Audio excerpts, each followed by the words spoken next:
You're listening to 17 Carat K-Pop, the show that's a little bit of everything with a K-pop twist. Visit 17caratkpop.weebly.com for more information about the show. That's 17caratkpop.weebly.com. Enjoy the show! Hello, everybody, and welcome to 17 Carat K-Pop.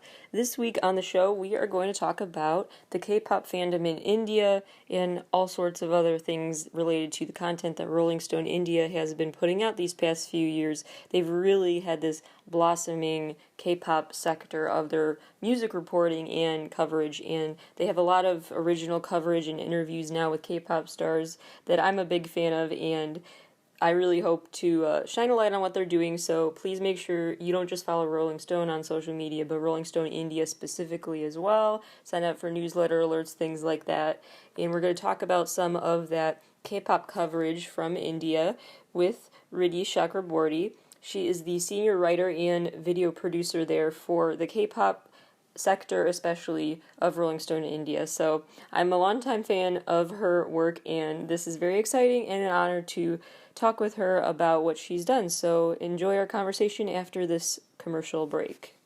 My first question for you is, would you mind summarizing what you write about, what your culture column is, in your other work, and kind of just how you ended up in this field? I'm Riddhi, and I'm with Rolling Stone India, and I write about K-pop, I write about K-hip hop and R&B. I also write a lot about Indian artists and Indian hip hop, which a lot of you guys must check out. It's a pretty amazing scene. And I interview celebrities, I review concerts, the whole thing. And I think, like as Hope mentioned, I have a column called Culture Column, which has taken off recently. We just launched it late last year. And there I write about my thoughts about certain artists, about certain happenings in the K-pop industry. It's usually focused around the Korean music industry. And so that's me in like a little nutshell. Wondering how, not just with the culture column, but with overall Rolling Stone India's K-pop coverage, how that's been looking different over time, because I assume it was a Mm-hmm. gradual thing that you started covering more and more K-pop news there. In the beginning, and like our whole team had like certain trepidation about covering K-pop, because in India, like I started writing about it in late 2016, early 2017, and at that point of time K-pop hadn't really blown up to the level that it is in India right now. Even globally, right, it wasn't like as big as it is today. So that time also we were a little cautious, like would there be an audience for it, especially considering our, like Rolling Stone India has such a niche audience anyway. I really want to write about K-pop because I loved it so much, and I just approached my editors about it. And what's amazing about Rolling Stone as a brand is that like they let you write what you want to write. There's never like a no, you're not going to do this. It's always like, let's try it and see what happens. Mm-hmm. So my bosses were like, go ahead and like, do like a simple listicle or something and see what comes of it. So I did like this piece. The first piece I ever did was like 10 K-pop artists like you need to know, like really basic, right? So then like I published that and it did okay. But then like we wanted to gauge what would happen if we actually got a Korean artist and interviewed them. But then we were like, okay, like how do you even get in touch with the K-pop artists and who'd be a good Mm-hmm. fit, because India wasn't really warming up to the idea of K-pop at that point of time. So we needed someone who'd be like a good bridge, who'd be like, like not fully in your face K-pop, and also like, a little bit different so that it appeals to the Indian audience who are very hip hop or R&B focused at that point of time. And Mm-hmm. this artist was Dean. Like I realized that he was perfect for this, Yeah. right? Like he's just Yeah. like the perfect blend of like there's pop, there is R&B, there's hip hop. He's like just, and he's gorgeous, like the K-pop idol look that people do like. And we were like, okay, like he ticks a lot of the boxes for like the first artist to try and speak to. So I reached out and I was very lucky that he said yes. And when we dropped that interview, there was like a lot of surprise on I think everyone's side. Like he was surprised that first of all that we reached out to him at all. Like he was like thinking, I didn't even think I had fans in India. And then when like we dropped the interview, everyone was like, why is Rolling Stone India interested in Dean? It's a little random, but then we were like, yeah, why not? I mean, we're Asian, they're Asian. It's a platform that we can give an Asian artist. So I thought like it was a good way to start, and it got some good reactions, but it was still not really that big. But then when I actually interviewed BTS and dropped that interview, that I think just changed the landscape for us in terms of what we cover with K-pop, as well as it changed the landscape for a lot of fans based in India, because the titans at BTS are, and this happened in 2017, they weren't even as like big as they are today. They were like, beginning that rise. And even then, like when we put that interview out, it crashed our website. Like it was crazy, the traffic that we got. Our whole team was standing around the computer, and like we kept trying to fix the website, and it kept crashing for like a day and a half, 2 days. It was madness. And we were like, okay, so at least this is giving us an idea of like how many fans actually exist in the country. And I think it was like an idea, like even Big Hit got, fans got, like we got. We all sort of realized everybody else exists, Before that, there wasn't really like a scale of like, oh, how many of us are there? So that kind of kicked things off, and we were like, okay, we want to start interviewing artists a bit more now. And from there on, it's just been like an upward sort of climb in terms of how much we cover. And we started expanding. Of course, we've done a lot of video content with artists and things like that as well, because now like over, I think like after about a year when of the BTS interview dropping, like a lot of artists also started recognizing Rolling Stone India and reaching out on their own, which really helped us also like increase what we can deliver to audience. Well, and that's awesome too that you got to elevate Dean Mm, because he doesn't have tons of backing from like it's not like he's from one of the big like main K-pop companies. So exactly. that's awesome. So you kind of touched on this, but I'm also just curious about if you could give more of an explanation for why you think Dean and BTS and other K-pop artists are really what really has fans in India in particular gravitating toward them as opposed to like other K-pop groups? Why are they like more popular, you think? Mm-hmm. Well, BTS, I think globally is a phenomenon, right? Like we are Mm-hmm. seeing there is something about BTS that just draws you in terms of relatability. Like as an ARMY myself, I mean, it was their honesty and their lyricism, and a lot of the imagery that in their music videos reflected my own life. And it didn't matter that I was Indian and they're Korean. Like I'm like older than them, like we're worlds apart. But there was something that just connected so well with these South Korean boys. Like I don't know how to explain it. It was just I think the honesty. So that's something that globally audiences can understand and like like relate to with each other. Like those who are BTS fans anywhere else as well can be like, yeah, I that was the same story for me. So I feel like India is not an exception in that sense. You know what I mean? It sort of went along with the rest of the world. I don't think it's really like different for India. Like especially we're also very. I think I think the only advantage that we would have is that our cultures are very similar to Korea. So maybe there was like a lot of people who found Korean culture and Korean artists in general very like relatable, because when it comes to things like discipline, respect, stuff like that, it Mm-hmm. mirrors our cultures. It's very similar. We even have the same Independence Day, which is crazy, 15th August, us Oh, and that's so Korea. cool. It's really cool. So we have like a lot of similarities, more than people think. And I think India in general has that little bit, but that's Asia, I would say, as a whole. Asians, we're all kind of similar in certain cultural aspects, right? When it comes Mm-hmm. to artists like who are more on the hip hop side, right? Like when it's Dean, or when it's, I think, like someone like Jay Park, or like these kind of artists, the rappers and the R&B singers, I would say like the explosion of popularity is because India also simultaneously for the past, I think, 4 years or so has been having like this massive hip hop revolution. It's huge. There's a massive hip hop revolution, which is like a big deal here in India, and absolutely blew up in 2018.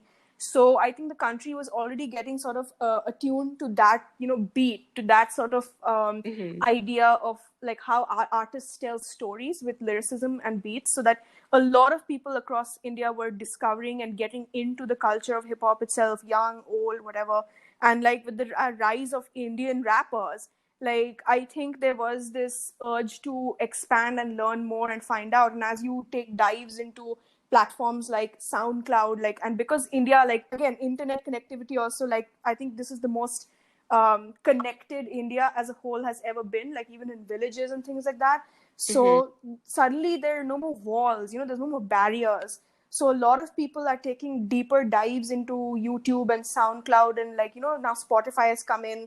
Mm-hmm. So because of that, I feel like when you connect it to the relatability factor and the fact that hip hop has blown up, like that's why a lot of like R&B artists are seeing a lot of popularity in, like a lot of urban Indian circles and things like that. For example, my brother, he's not really into like K-pop or anything. He doesn't really know much about the scene. Like he just has a general idea. Mm-hmm. But I found out that he was listening to PLT, which is like Oh amazing to me. yeah. Yeah, I he love found them on them. his own. I love them too. And like they just so up his alley, and it didn't matter to him that it was because he does all these deep dives into SoundCloud to find R&B artists from around the globe. So he Mm-hmm. just came across, I think, Jung Jinwoo on his own. And he was like telling me, like, oh, have you heard of this artist? And I was like, how did you know about Jung Jinwoo? And then he's like, I just found him on SoundCloud. People in my university are listening to PLT right now. And I was like very shocked. And when I got to meet PLT last year, I told them this, and they were also like equally stunned. Like they didn't expect that people in India are organically discovering the music and relating to it and putting it on their regular playlists. Yeah, yeah, I've been thinking about how with K-pop, how I became a fan is really a lot of the same things you said about it's kind of a Mm, combination of social media exposure, like I just saw a lot of this content on YouTube and Spotify and the yes, access was there. And then the other thing was just like especially with people like BTS is just mm, their music really like reminded me of how music really is like so universal. so And true. yeah, and so I think that's why really BTS has gotten as big as they have, and how some artists have gotten extra big Mm, worldwide because it's like everyone in the world can like, no matter what language they speak, they can totally like watch their video and get like, or listen to the song and look up the lyrics, and they get it's relatable no matter what, if that makes sense. exactly. I so agree with that. I feel like a lot of these artists themselves say that, very often.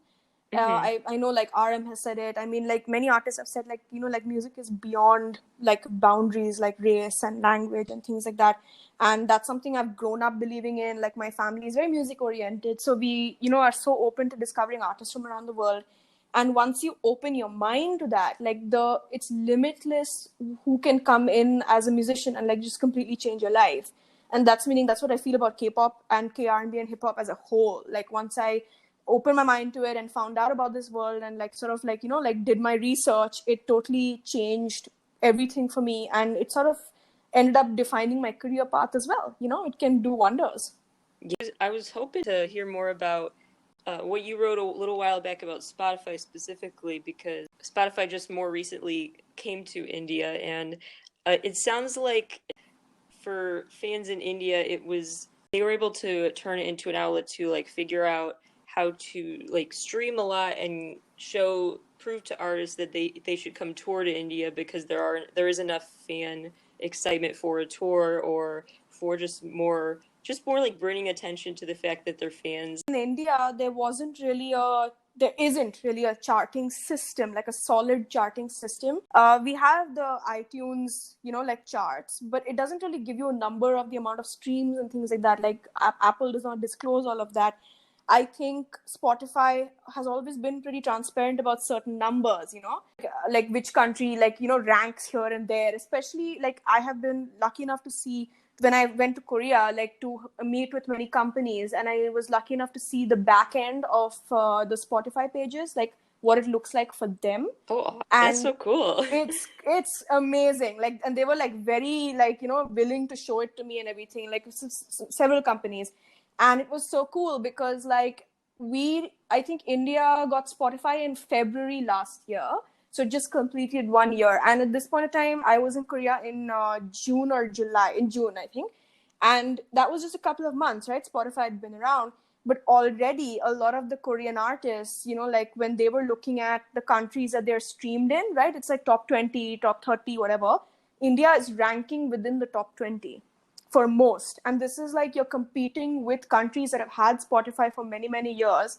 But Yeah. India, within those like 4 months or whatever, had managed to make a mark. And this sort of like really surprised the K-pop and K-hip hop companies as well.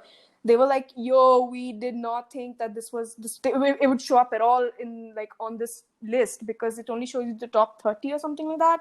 Hmm. And it was in the top 20 or like, 20 or 21 in some lists.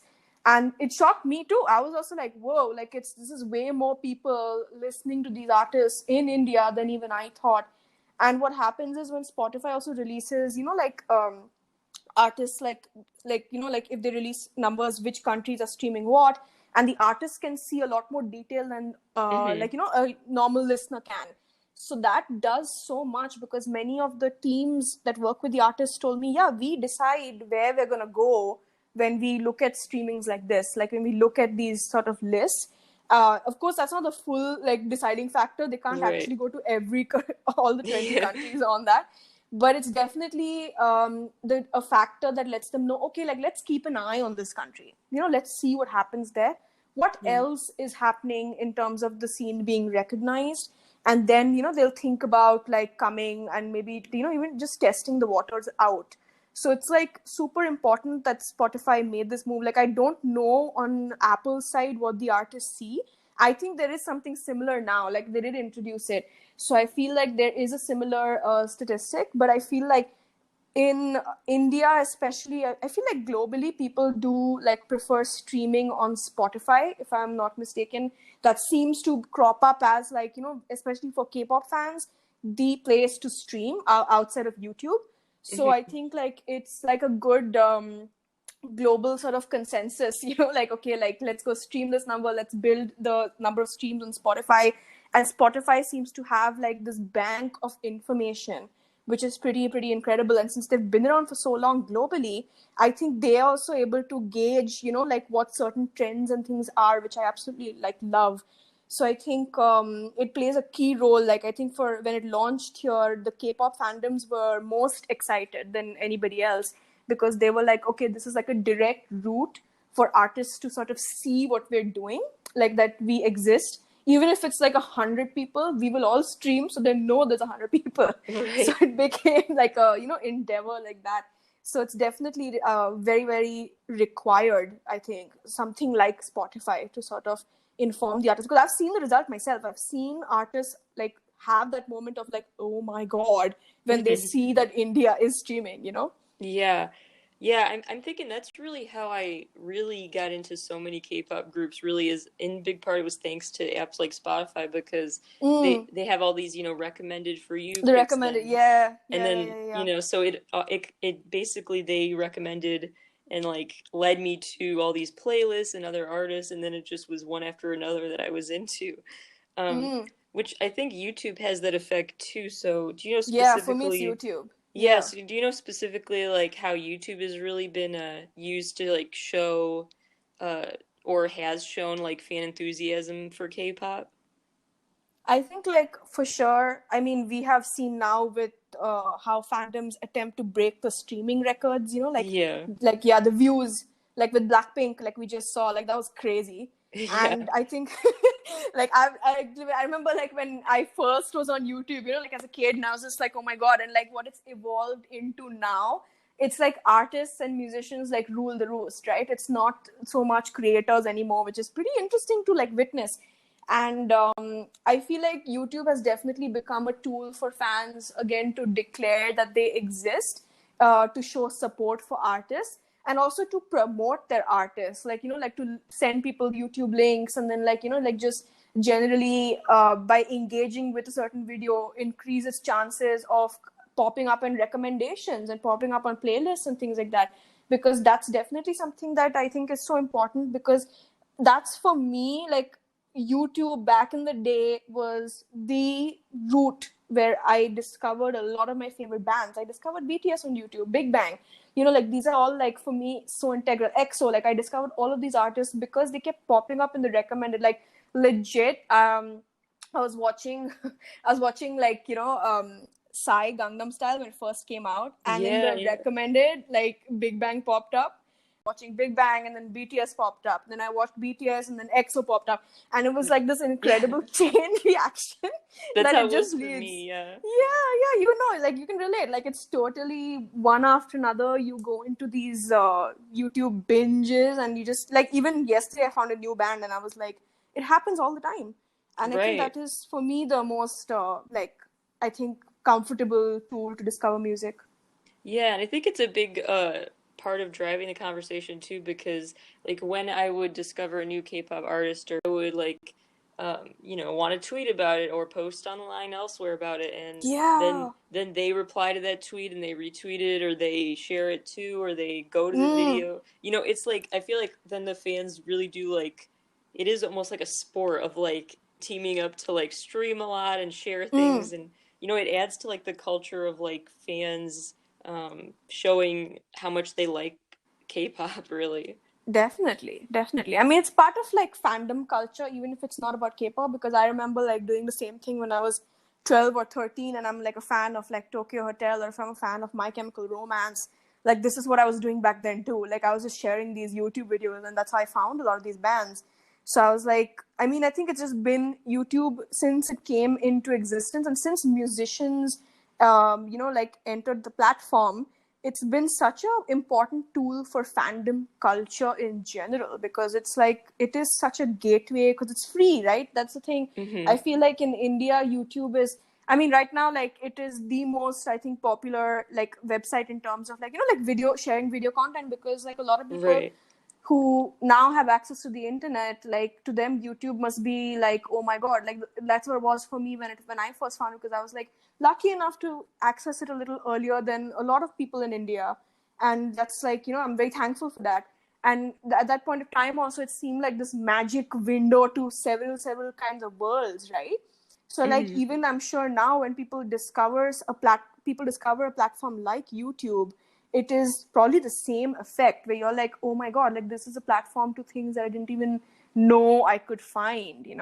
So that's Yeah. why like YouTube just exploded in India like crazy. I mean, like like with T Series and Z Music Company, and like the kind of subscriptions they have on YouTube, like Mhm. it's just a titanic force right now in India. I was reading about what you said about WhatsApp and how uh, I Yeah. would love to hear more about that piece you wrote about how basically through WhatsApp you kind of got your family into BTS, or that's how it sounds like people are showing.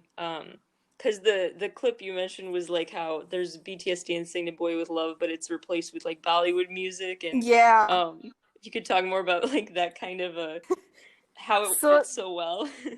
this was like hilarious, because I think like about a couple of years back in 2017, a lot of like armies in India were doing this already, where it was like, I mean, even I was like seeing my friends do the same thing, Hmm. and it's just as simple as like syncing the BPM, the beats per minute. So it's just as simple as that. And I mean, it's done all over the place, but like it's just funny when it's Bollywood, because Bollywood is so dramatic in its own way, and then you have BTS who are dramatic in their own way, and like Hmm. somehow it shouldn't make sense together, but it does.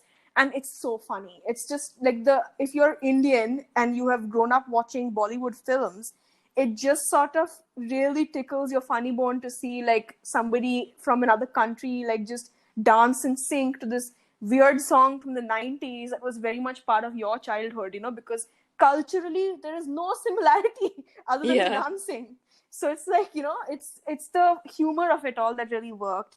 And I feel like in 2017 and stuff, the fandom wasn't as big, right? So like it Hmm. didn't really blow up, because I feel it didn't go beyond our circles, like army's circles. It was just like here, and like okay, we all had fun and we forgot about it. And then now when BTS are as massive as they are like today, like right now in India, they are way more famous than you would imagine, because they're, I mean, like especially if you are like from a middle class family, urban India and stuff like that, like you will know who BTS is. It's just as simple as that. And I feel like the idea of K-pop itself, like you see them, like you will be familiar because they come a lot more on television now. They're in like daily newspapers, they're in Hmm. everything. So I feel like a lot of older people sort of like see them in the paper and have a general like, okay, those K-pop guys, you know what I mean? Yeah. So then what happened was, when this media company, Film for Fair, when they made this clip. Now, the song they used is so clever because it's like an extremely famous Bollywood track with very, very famous actors and singers who have done the playback song as well. And it was like very nostalgic for a lot of us who were 90s kids. Like, I have seen this movie 100 times, the movie that the song is from, so I know exactly which movie, who's in it. I can see the music video in my head. And it's like true for many of us, who were kids back then. So like when you pair something like that with the current biggest trend, which is K-pop, and a lot of people our age are aware of K-pop right now, you mash it together and it's just funny. And I think like the WhatsApp thing in India, like WhatsApp forwards are something that, the older generation is obsessed with. Like Really? obsessed. Like my grandparents, their friends, and then like my, like your family groups where there'll be like uh 12 or sometimes 30 people from your family in one group. Like I have Right. one of those, right? Like it's Mm-hmm. just something that, and then every day they'll send like like these forwards, like, oh, forward this, some news. It's like just Yeah. ridiculous stuff, right? Very big culture in India, the WhatsApp forward culture. And so initially this thing went up, and like a lot of people our age were sharing it as usual, making the rounds. And somehow it crossed the bridge into WhatsApp because of the 90s Bollywood song, because it was Chunari Chunari. If it wasn't this song, I don't know if it would have made this jump. So adults also know the song, and to see like Korean guys dancing to it who they don't know, they're not very familiar with BTS, but they just have a general idea, K-pop boys. Again is very funny, I think, to adults as well, which is why it appeared on my family's WhatsApp group, and I was like, oh, okay, like, and then I thought they're just sending it to me because they know I cover K-pop and I'm into K-pop. So I was like, oh, that's funny. And then through the day, I got like several messages from people who, my friends and family who know nothing about K-pop, and they're like, oh my God, this reminded me of you. Isn't this hilarious? I can't get over it. And it started like blowing up on WhatsApp like that. Like people who didn't know K-pop at all were sending it to each other and laughing. And that was leading to traffic on BTS's YouTube videos as well, which was really cool. So like that, I think it was definitely the combination of like WhatsApp culture and the 90s. The 90s are like, a big, I think, push factor in terms of like for all of us who are 90s kids, or, or those who were adults in the 90s who have very strong, maybe like memory and connection to that era. It's like a dose, like a blast from the past. So have there been other instances kind of like that where you've really noticed like some parallels to Bollywood in K-pop, or just in general like more nostalgic moments that you've had from other scenes or videos? Like, is there a certain thing that is relatable to Bollywood? Dancing and singing, of course, is very, very meaning Bollywood. The colors, the vibrance of it all is so, so similar. I feel like K-pop stars would be very comfortable in a Bollywood set, on a Bollywood set. You know what I mean? Yeah. Especially if it's the song and dance part of it. It would be very, very comfortable. Also, K-dramas are like have a similar vibe as certain, like Bollywood films and our TV serials. Like it's sort of like the same over dramatic energy. I think Hmm. they're more dramatic because like we're shameless that way. So like we might be a little bit more dramatic, but it's like still like something I feel is also drawing a lot of Indian. That's why like it's drawing a lot of Indians in, because it's not that far removed from the kind of content that we are consuming in our own country. It's sort of like similar, like I had said, right, culturally. So like things like the topics that are covered in these serials, or like whatever the stories that are told, are probably similar. Which is, what is so interesting is that every Korean artist I've spoken to, like almost every, especially the younger guys, have all seen this Bollywood movie called Three Idiots. Oh, really? Yeah, like I just spoke to only one of recently, and like I mean, RM told me about this movie. Only one of us told me about this movie. I mean, Got Seven. Like everybody has like spoken about this movie, Huh. and it's funny because they then told me that they usually watch it in school because the movie is about like academic pressure, and it's like college students facing academic pressure from their parents to pursue certain careers which they are not passionate about, and that they want to do something else with their lives. So that's something that I think India and Korea can really relate to in terms of like like our culture of being very studious and like we need to get the good job, we need to be doctors and lawyers and engineers, and like that's the only way to be successful, and doing music or doing something else like that is a big risk. So I think like that's something that they showed us in school in India too, this movie, that this was shown pretty, like everybody in the country probably knows this movie. And it's crazy to me that Korea was able to relate enough to this Bollywood movie that they showed it to students like regularly in school. Yeah, that plot sounds really similar to like some early BTS era videos where they would sing Right? about, Yeah. yeah, they would sing about like not conforming and following your dreams, all that. Like society, like boxing you in, and Right. forcing you to take on the 9 to 5 job, and like all that stuff. And that's Yeah. something that led to, like, the movie talked about things like, like deaths and things like that related to stuff like academic pressure, bringing dishonor to your family and such, all of that. So that, I think, Korea and India, again, like, where we've experienced this sort of thing very similarly. I feel like a lot of other Asian countries also can relate. So that's something that surprised me. But also I was like, okay, makes sense, like it makes sense that we both really connect with this thing. But it's lovely that like it can just show you that even though you wouldn't expect like different cultures to relate this much, or your favorite K-pop stars to have watched this Bollywood movie that you watched when you were a kid, they watched it when they were kids too. Yeah, it really is. It shows like how connected the world can be these days with technology and word of mouth and, digital word of mouth, I guess. Absolutely. Glad you mentioned only one of, because I was curious about them. And also, I'm wondering, like, not just what your takeaways were from interviewing them, because I know they've got a really interesting music video world that's being formed. But Yeah. also, like, are there other younger rookie groups in K-pop that you think are really like about to make a big splash? Oh man, I need to make a list Yeah. because I feel like it is, completely endless in terms of like, because hundreds of groups debut every single year, right? I feel Hmm. like it's just, and that's what, if with only one off, I was like, they are not getting the amount of attention that they deserve. And that's probably true of many, many groups. Like, I feel like there's probably some groups even I've not discovered yet that I feel are just deserving of so much. But right now, definitely, I feel like my eye is on groups like Only One Off, and we know ATs, One the Nine. I think One the Nine are very interesting, in terms of like the kind of hip hop that they're doing. I quite liked MC&D. So I feel like these kind of groups who are participating, especially a lot in their own production, are going to do very, very well. I think Stray Kids are a good example of a, they're not a I rookie group love Stray now. Kids. I love Stray Kids. I Yeah. love them. And I think so dynamic, and they've taken charge of their artistry in fourth generation, right?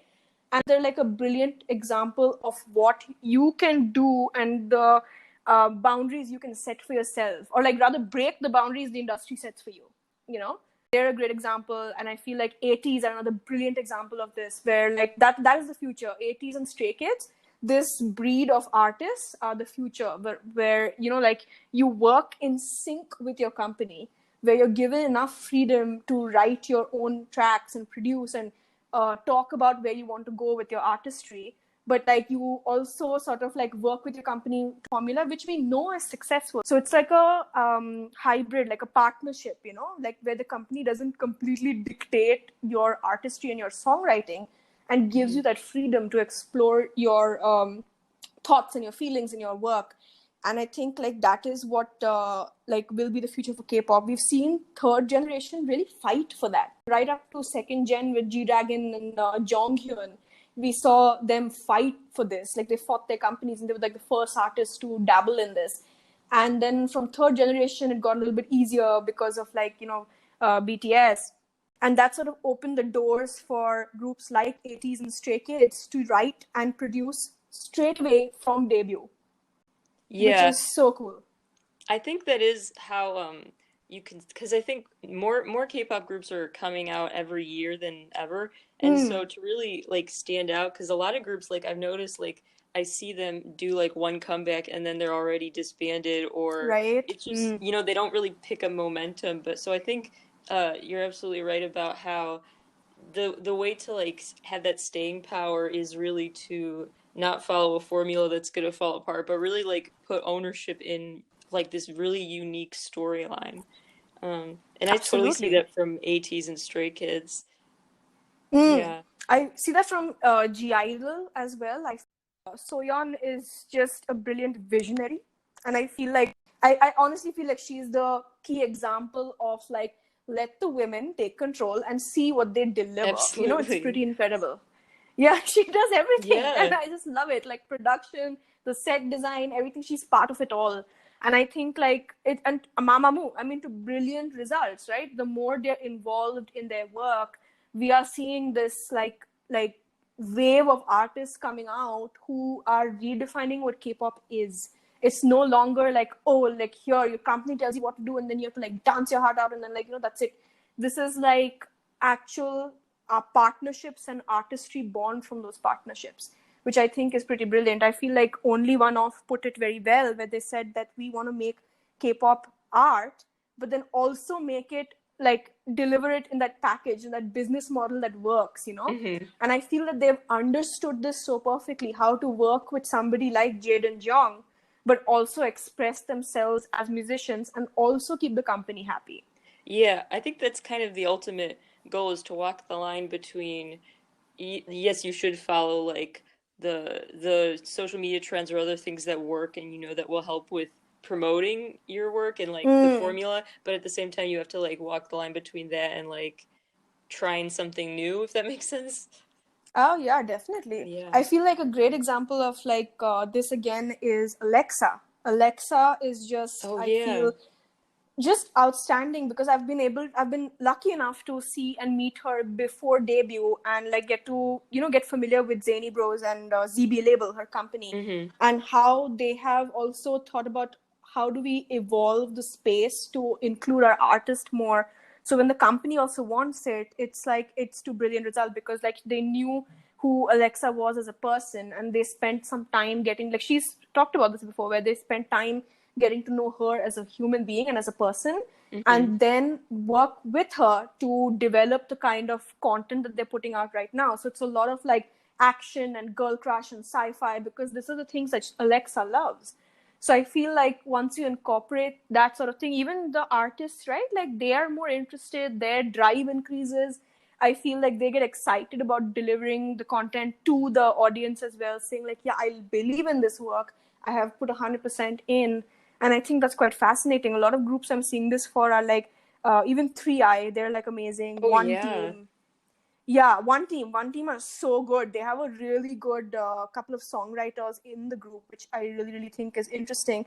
And we saw some great stuff from groups like, although they're not rookies, The Boys and One Us. Like, Hmm. this is like a full evolution of like this hybrid that I was talking about, that the whole thing where artists are ready to take charge and show us who they really are. Yeah, you could totally see that with Alexa's videos and stuff too. Like Mm. I can sense that she like this is totally Alexa content, if that makes sense. Like it's very Yes, specific to yes. her. I would like to talk about your latest interview you did with Vice talking about cultural expectations of these stars because now that their fan bases Mm-hmm. are going to become, if they haven't already, are becoming so global, it's really like basically like ignorance is not like really the same excuse it might have been. Yet another latest example of cultural appropriation in a K-pop video with the Blackpink situation. It seems like it happens all the time. Oh yeah, all the time. I mean, like the article that Vice did a really great job of like summing up instances, because sometimes like this happened to me before where I've talked about appropriation of Desi culture. I'm not even talking about other cultures. I'm talking about my culture. I know what my culture is, Hmm. and as soon as I talked about it, I was like, attacked and gaslit, and like it was just awful, awful, awful. They were like, how do you even know this is not like, this is like, for example, with this incident, they were saying like, oh, but Lisa is from Thailand and Lord Ganesh is worshipped in Thailand, and I'm like, yeah, but then she would know. If she does worship Lord Ganesha, it's not right to have positioned him that way in the music video, and she would have known it, she would have shut it down. So even if she doesn't worship or she does worship, the fact is that it was wrong to have included this idol in this music video as a prop. And I feel like this is true of like a lot of like, even if it wasn't Lord Ganesha, something that we see again and again is, like the jewelry, the bindi, like that, hand movements, certain, like which are quote unquote typical Indian, and you know what comes in your head because it's so widely, globally ridiculed and made fun of and like caricaturized. And it's something that we've seen pop up in like Korean TV shows, music videos, behind the scenes of music videos. It's just crazy. It's just absolutely. And over time, I feel like maybe 3-4 years ago, all right, okay, like we weren't maybe big enough a fandom in India to raise the kind of noise that like like to that's enough to shut something down. Even if you're emailing these companies or whatever, maybe we weren't that much in number, but now we are such a big chunk of like the fandom globally, because I feel like even if you look at YouTube streams, like like the top 10 countries streaming like BTS or Blackpink or whatever, we're always in the top 10. This is information that is available to everybody. So I feel like ignorance like that is just not an excuse where like, oh, we didn't know. Now in 2020 is a bit silly. Like I feel like, no, like that to me seems like a very flimsy excuse, because you don't see, well, so far so good, fingers crossed, you don't see like Indian artists wearing a hanbok and parading around, and like while the music itself has nothing to do with the hanbok, like you don't see that. There is a certain awareness among artists and labels, especially like like labels like Universal or Sony or whatever. They'll like have teams for this that sort of like keep an eye out, and who monitor on the internet what is wrong and what is right. And I feel that this is so simple to just have a team that does this sort of thing, where they'll like like spend some time like learning about like what kind of maybe what do you call it, like set designers to hire, like things like that. Like I feel like just doing a little bit of research, and if you do make an error, I feel it's really, really important to acknowledge the fact that you've made the error and not just try to sweep it under the rug, which is what YG Entertainment did do this time. They just edited the video quietly. So it seems like they didn't really care, and it's like they just were sorry that they were caught.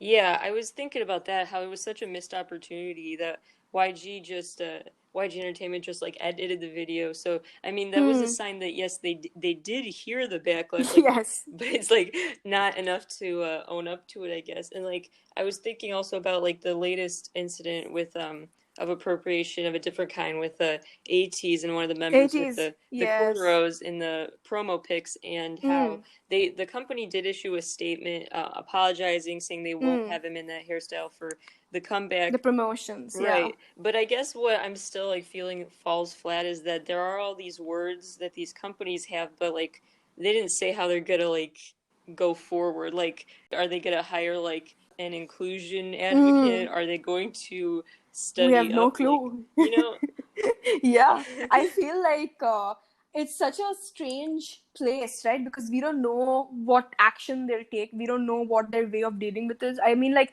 I was really disappointed when I saw the, like the hairstyle on Hongjoong, who is like 80s is one of my bias groups. And it was like kind of a shock to see them do it, because they've always been so, like, at least on social media and what we know of them, they've always been very aware of like, like things like this. They just come across as a group that are pretty aware globally. Like, I mean, they've spoken art about Black Lives Matter. They've done so much, so I was kind of shocked by this. And I did like that at least KQ addressed it clearly. Like, they were like, okay, like, we know what the error is. And specifically, they said, like, okay, like, this is, but the fact that it happened in the first place in 2020 to me is like still shocking, because I'm like, yo, like, but I thought, like, you are all young people. Even the company, I'm saying, like, people who run the company, they're not like old coots. They're young, dynamic people, all the entertainment companies. And they are like, obviously people who are connected to the internet. They know the trends, they know everything. And it's South Korea. It's like a very, very, I mean, they're really cool. They're connected, whatever. I don't think it's like an excuse that using language like that and saying like, oh, it's an error, especially when it's something that happens this much. If it's like a first time, like, clash with a certain culture, then you can say, okay, like South Koreans aren't really aware of this. But like, especially the cornrow situation and the braids and things like that, I feel this has been happening for like a decade now, easily. So I feel like, I mean, with a lot of like black fans, they do feel like, okay, this is not, we're not comfortable with this. And I think that a lot of it's not new information to me, and I don't think it's new information to them either. So it's a good step that KQ Entertainment did this, but also, like, do I have hope that it won't happen again? Mm-hmm. No, I feel it will happen again, and it'll be another group. Like, I just tweeted the other day, like every other day, like there is Mm-hmm. something that some group does. I just do not think the excuse of like I didn't know like works anymore, considering we are also globally connected right now. Yeah, I think the biggest issue is like the main excuse or the main defense is when people are like, "Oh, they didn't know." But like to me, I think it's way like intent is one thing, but actually I think impact is way more important to address. I think they that seems to be a common response like, "Oh, I was never my intent to be offensive," but I kind of want to know what was your impact? Is that really how they should Mm. look at it? Uh, That's a great way to put it, because like I'm sure it's not like, I mean, we've had instances where like I've seen them make fun of like Indian or African American culture or whatever, but like that's not happening anymore, where it's not starting with an intent to make fun of. That's good. It's not yeah, happening to like mock these cultures, but it is still happening to how do you say, to create that concept or that mood, quote unquote, it's like, let me accessorize this or to exoticize it, which I think is still a little questionable. I'm like, yeah, I mean, what are you doing? Sometimes I really wonder about it. Like, I want to create like this market scene in the Blackpink music video. Like, it was like, let's create this vaguely Middle Eastern sort of like vibe, right?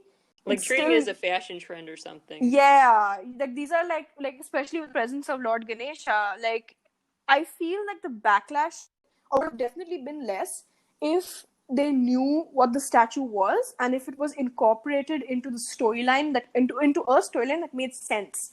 It was just like next to her for no reason whatsoever, and it was, Hmm. we all know that it was there to create a certain quote unquote vibe, like here's an exotic market, you know what I mean? So like that's what I think irked a lot of people in India, because this is like, I'm literally named after Lord Ganesha's wife. Like, this is like religious figure in the country, you know.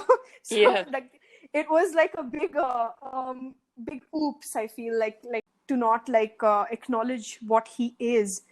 So I think if there is more, because they try to say that, oh, like we're trying to pay homage, or we're like, like paying tribute to this or that, but hmm, that's not it either. Like, I feel like if you actually make the effort and do that, that's a different conversation. I think that's very interesting. Like, that you are maybe influenced by a certain culture, you want to pay tribute to a certain culture, maybe right. work with people from these countries, with Hmm. people from India, and then you can say, oh, like I'm, maybe wearing a Middle Eastern designer, like my outfit is like, so I feel like those are such great ways to pay tribute to certain cultures and countries and things like that, and also make yourself aware, because if you consult with people from different countries and just open your doors to more communication, there a lot of these things won't ever happen. You have someone on your team who'll be like, hey, so like in my country, this isn't okay. So definitely, I mean, that's what Alexa's team did when they wanted to, because she has a really amazing connection with India. India is very special to her, and she's very special to us because she's toured here pre-debut. She wanted to debut in Bomb. She wanted to include something Indian as a tribute. And Hmm. her team called me. They called like other influencers in India, like people who have worked with them before on various projects, and they were like, what can we do? Is this okay to do? Like, is this appropriation if we incorporate it or whatever? And Hmm. they double and triple checked with a bunch of different people in India, and they included a Sanskrit word called sansar, which means world or universal. They were able to do that, and that's not cultural appropriation. That's a good way to, I think, pay tribute. I wish that was a common story that I actually heard a lot instead of Yeah. the other one. But I know. yeah, because I think that's the way to show that it's a true appreciation, not appropriation, is if you Yes. actually don't reach your own conclusion, actually hear from the people, as opposed to Mm. getting defensive or um, thinking that, some people on the internet who are defending their fave are like the people you should hear the most, Mm. like I Yeah. feel like with Blackpink, like the people saying that were saying like, oh well, she's from Thailand, like and so she probably like knows. Like I feel like they probably weren't aware either. Like Mm-hmm. defending her without even like having any knowledge whatsoever. Like Yeah, yeah. yeah. It was kind of sad to see that, especially like a lot of fans like were, then absolutely abusing like not only Lord Ganesha but like Indian culture. Like there were a lot of nasty comments and things that I saw around Twitter. And that is what you were talking about, the impact something has, like, because I mean, I'm sure, I know for a fact that Blackpink and YG did not mean to offend. It wasn't done from a place of malice. It Hmm. wasn't like to mock Indian culture, nothing. It was nothing like that. And but then what happens is you don't know how wide the ripples of your actions go, because like, or what effect it can have, because like a couple of days later or weeks later, we saw like TikTok trends of people, like making fun of Indian culture with the song, with a mashup of Blackpink's like Dur Yeah, I Dur Dur, saw and that. yeah, in the Tunak Tunak Tun. And I was like, oh, like this should not be happening. This should not exist. And I feel like if not just Blackpink, I feel like if any artist take the stand and like or their company puts out a statement saying, yo, we were wrong, this is something that we shouldn't have done, and we will endeavor not to do again.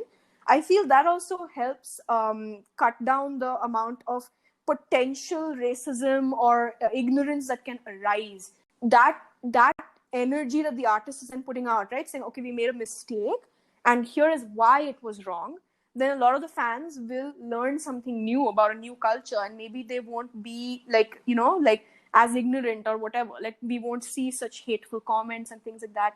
And I feel that's like really, really important, like how an artist can use their platform, like even if they make an error, like it's fine, people are human, you make mistakes.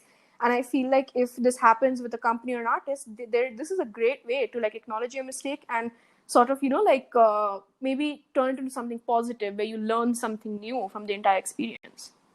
Yeah, I think so. I think that's what I hope YG and other companies do more in the future. Because, like, I Mm. mean, I learned about that statue. I had never heard of it before. So, Yeah, yeah.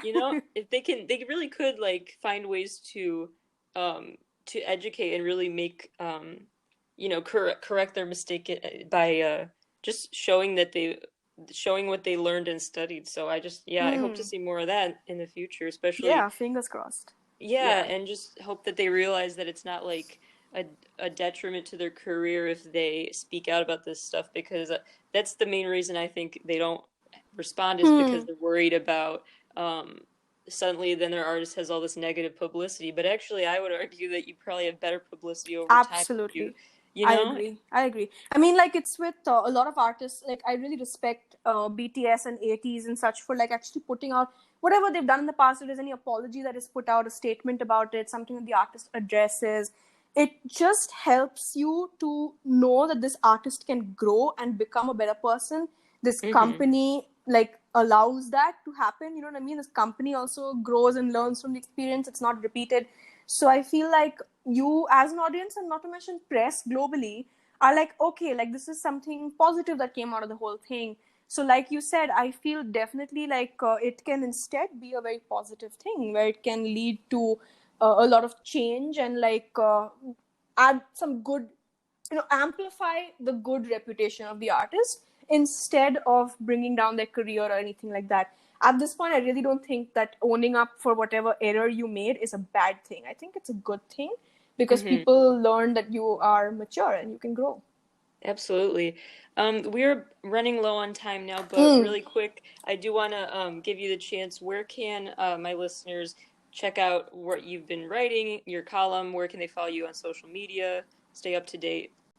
Okay, so you can follow me on on Twitter and on YouTube and Instagram on with at this is Rids. Rids is RIDZ, and you can find all of my writing on RollingStoneIndia.com. You can follow Rolling Stone on Rolling Stone IN. Don't just follow our US company, follow us as well. We also Yes, exist. yes, please do. Yeah, we are all family, but yes, please do check out some of our work as well. And yeah, and we'll be very happy to deliver as much K-pop content as possible for you guys. Absolutely. Everyone should go read the culture column so that she can keep Yes, writing thank it. you. Awesome. Well, this Thank this you. was a really great conversation. So you're welcome back anytime on the show. Thanks so much. Oh, thank you so much, Hope. I'm very, very honored to be on it, and you are wonderful to talk to. Really wonderful. Oh, oh, thank you. This Yeah. was great. I'll I'll be very happy to come back. Absolutely. thank you. Awesome. All right. Have a good day. Good night. You too. Yeah, early morning Thanks. for you, right? Yeah, it's You have 8 a a.m. great So day. All right. bye. Take care, Hope. See you. Bye. Bye. And we'll be very happy to deliver as much K-pop content as possible for you guys. Absolutely. Everyone should go read the culture column so that she can keep Yes, writing thank it. you. Awesome. Well, this Thank this you. was a really great conversation. So you're welcome back anytime on the show. Thanks so much. Oh, thank you so much, Hope. I'm very, very honored to be on it, and you are wonderful to talk to. Really wonderful. Oh, oh, thank you. All right. Bye. Take care, Hope. See you. Bye. Bye.